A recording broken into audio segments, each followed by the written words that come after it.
Welcome to Democracy Now!, democracynow.org, The Quarantine Report. I'm Amy Goodman. The U.S. death toll from COVID-19 topped 300,000 Monday as the first Americans were vaccinated outside of a clinical setting. In Queens, New York, the former epicenter of the pandemic, intensive care unit director, critical care nurse Sandra Lindsay was the first in line for an injection of Pfizer-BioNTech's coronavirus vaccine. Dr. Michelle Chester administered the inoculation. Both women are African-American. Lindsay said afterwards she hoped to set an example for other African-Americans who might be skeptical of the vaccine based on the U.S.'s sordid history of medical experimentation on Black people. It was an emotional experience working on the front lines alongside my team.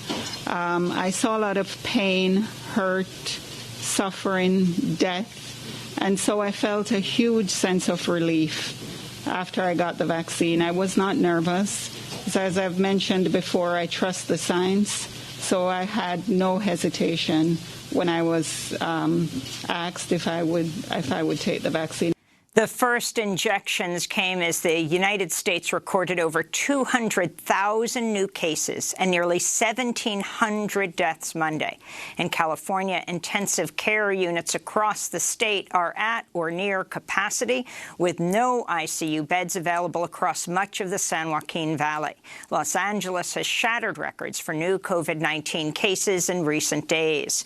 Public health experts warn the worst could be yet to come, with models predicting an average of more than 3,000 daily deaths across the U.S. in the coming weeks. In international news, the Czech Republic and the Netherlands have announced tough new lockdown measures over the holidays as COVID cases continue to rise. Italy's leaders are reportedly considering a nationwide lockdown from Christmas Eve until January 2nd. Mexico's approved emergency use of the Pfizer coronavirus vaccine Monday, with plans to inoculate 125,000 people by the end of the month. Mexico's recorded more than 1.25 million COVID-19 cases and more than 114,000 deaths. In Brazil, critics are accusing far-right President Jair Bolsonaro of lethal incompetence after his administration failed to prepare for a mass vaccination program. Bolsonaro, who's called COVID-19 a little flu and has used homophobic slurs to mock face masks, shunned Pfizer's offer to sell its vaccine to Brazil and has pinned all his hopes on the Oxford-AstraZeneca vaccine. Bolsonaro also rejected China's Sinovac vaccine, which has been promoted by Sao Paulo's governor, who's seen as a likely challenger to Bolsonaro's re-election campaign in 2022. President-elect Joe Biden officially won the Electoral College Monday as electors met in their respective state capitals to formalize his victory, even as President Trump continued to claim without evidence he was the victim of a massive conspiracy to rig the election. In Lansing, Michigan, authorities closed the state capitol and surrounding buildings after receiving credible threats of violence. Michigan Republican lawmakers sanctioned GOP State Representative Gary Eisen after he suggested he was part of a group seeking to disrupt the Electoral College vote and refused to rule out the possibility of violence. In Arizona, Electoral College members met in a secret location after 11 Democratic electors received threats. Wisconsin's Electoral College members were told to enter the state capitol through an unmarked side door amid similar threats of violence. Wisconsin Republicans refused to accept Biden's victory and met separately at the state capitol to select what they called an alternate slate of electors casting votes for Trump. In Delaware, President-elect Joe Biden called a Republican effort to overturn the election results by 17 state attorneys general and backed by 126 Republican Congress members a, quote, unprecedented assault on our democracy. In America, politicians don't take power. People grant power to them. The flame of democracy was lit in this nation a long time ago. And we now know nothing, not even a pandemic or an abuse of power, can extinguish that flame. Biden's speech came as several top Republican senators publicly accepted Trump's loss for the first time. Michigan Congressmember Paul Mitchell said Monday he's leaving the Republican Party after becoming disgusted with President Trump's attempts to overturn the results of the 2020 election. He spoke with CNN. This party has to stand up for democracy first, for our Constitution first, and not political considerations, not protect a candidate, not simply for raw political power. And that's what I feel is going on, and I've had enough. President Trump announced Monday William Barr is resigning as Attorney General, tweeting Deputy Attorney General Jeff Rosen will assume the role just before Christmas. Trump made the announcement just minutes after Joe Biden formally secured his victory in the Electoral College. Barr was a staunch supporter of Trump's far-right agenda, but fell out of favor with the president in recent days after he announced the Justice Department found no evidence of widespread voter fraud in the 2020 election. The American Civil Liberties Union tweeted, quote, Bill Barr was one of the worst attorneys general in U.S. history. He deployed the Justice Department not to promote justice, but to serve Donald Trump. We'll have more on William Barr's departure after headlines with the legal director of the ACLU, David Cole. On Capitol Hill, a bipartisan group of lawmakers unveiled a $908 billion coronavirus relief package Monday as unemployment benefits for millions of U.S. workers are set to expire the day after Christmas. One part of the legislation would provide about $750 billion for schools, vaccine distribution, and the Paycheck Protection Program supporting small businesses. It would also boost unemployment benefits by $300 per week, half of the $600 a week increase in benefits that Republicans allowed to expire over the summer. A second bill would provide $160 billion in aid for hard-hit state and local governments while retroactively shielding corporations from liability if their workers or customers become infected with coronavirus. Even if Congress passes a relief bill, economists warn some 12 million unemployed workers could see a lapse in benefits for several weeks after Christmas. This comes as Republican Senator Josh Hawley and Vermont Independent Bernie Sanders are demanding a vote on their proposal to provide $1,200 relief checks to working-class adults with an additional $500 per child.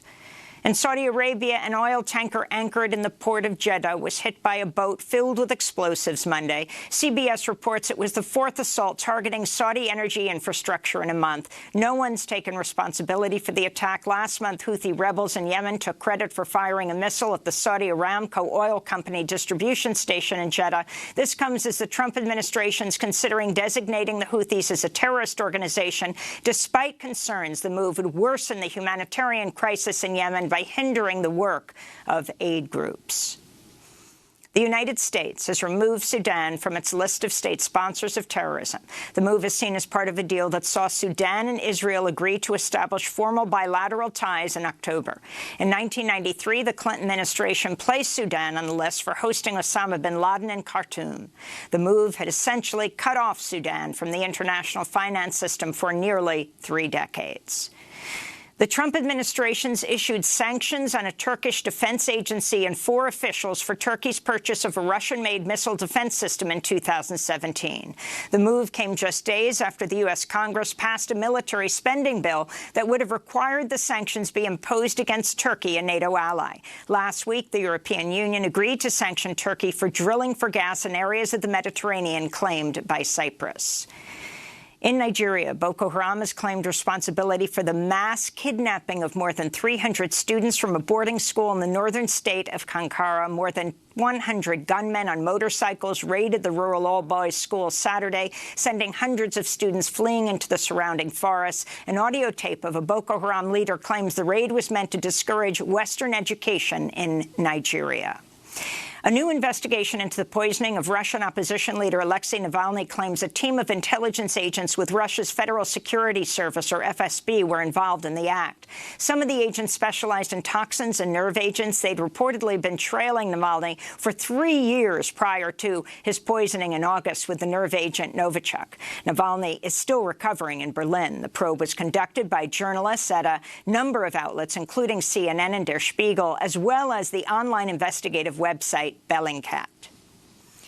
Officials with the Trump administration are acknowledging the email systems of the Pentagon, State Department, and the Department of Homeland Security were all compromised in a major cyber attack that also targeted the Treasury and Commerce Departments, as well as nuclear laboratories and some Fortune 500 companies. The National Security Council held an emergency meeting Monday to discuss what's been described as the biggest breach of U.S. government data in years. The hackers allegedly inserted malicious software into an update for network management software made by the private company SolarWinds, which has 300,000 customers worldwide.